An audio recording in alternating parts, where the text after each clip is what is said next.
Hello friends, आज मैं आपके सामने एक नई वीडियो ले आई हूँ। आज हम करेंगे king demand curve. King demand curve क्या होता है? जब एक फर्म अपने प्रोडक्ट को सेटिस्फैक्ट्री प्राइस पर बेच देती है, उसको क्या कहते हैं? उसके कहते हैं किंग डिमांड कर्व। और जब एक फर्म अपने प्राइस को इंक्रीज़ करती है तो दूसरी फर्म उसको फॉलो नहीं करती। ये जो मैं पॉइंट आपको बता रही हूँ, ये आपको पता होना चाहिए किंग डिमांड कर्व के बारे में। अगर एक फर्म अपने प्राइस को कम करती है तो दूसरी उसको फॉलो करती है, यानी अगर एक ने प्राइस को कम कर दिया तो दूसरी भी अपने प्राइस को कम करेगी। इसीलिए इसको क्या बोलते हैं? Price rigidity. क्योंकि इसने कम किया तो दूसरी ने भी कम कर दिया। ये क्या है? Price rigidity. ये तीनों पॉइंट आपको इसके बारे में पता होने चाहिए। अब देखो, हम इसको ग्राफ से समझते हैं।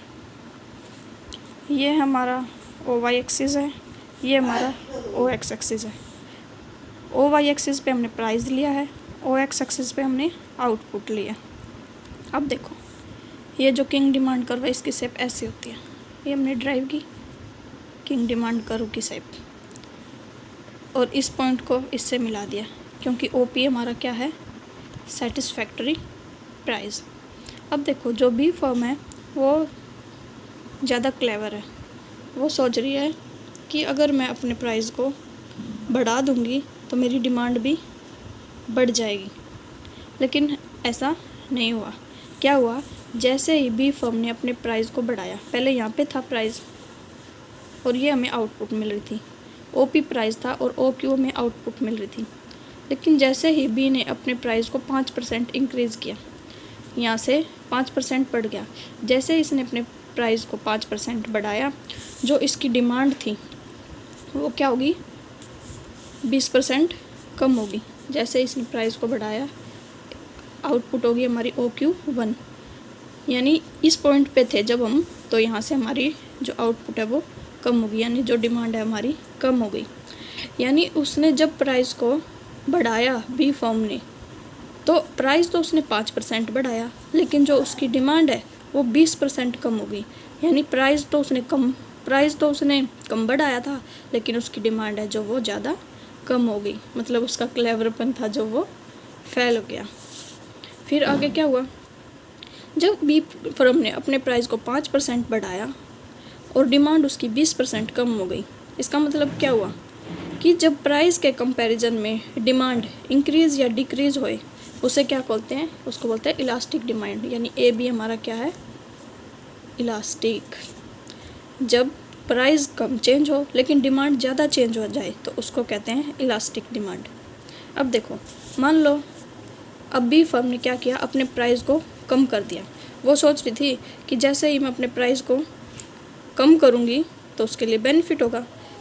तो उसने क्या किया?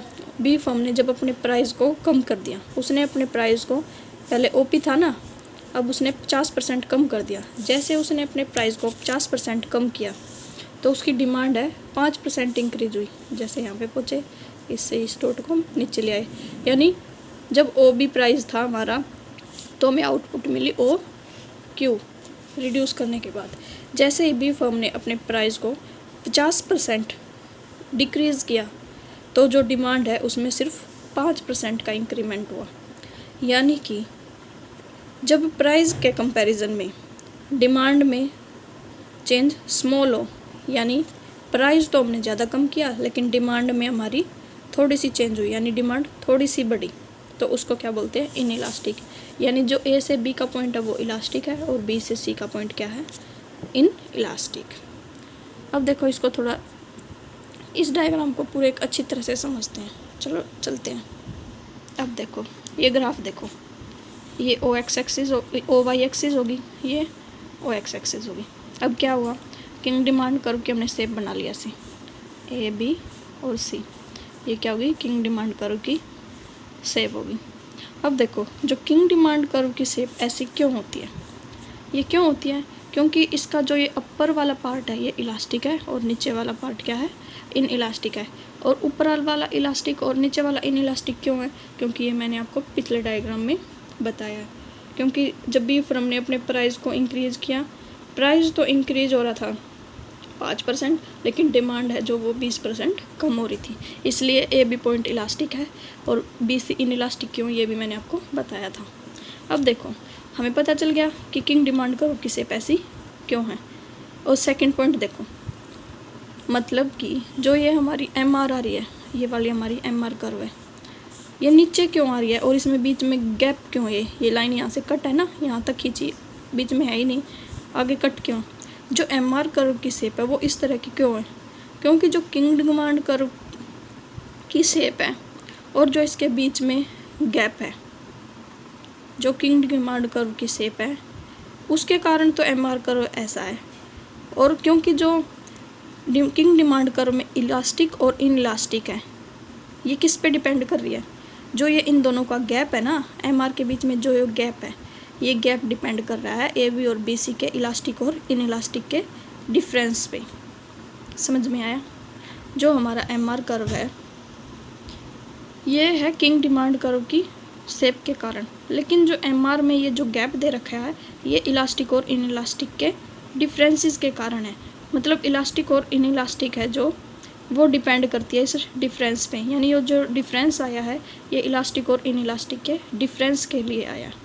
अब देखो, मान लो पहले हमारी एम सी थी, ये रही एम सी कर्व। जैसे ही हमने इस एम सी को बढ़ाया तो हमारी नेक्स्ट एम सी बन गई एम सी 1। जैसे ही मैंने एम सी को बढ़ाया, हमारा प्राइस और आउटपुट है जो वो कांस्टेंट हो गए। और जैसे ही हमने एम सी को डिक्रीज़ किया यानी कम किया, तो हमारा जो प्राइस और आउटपुट है वो क्या हो गए,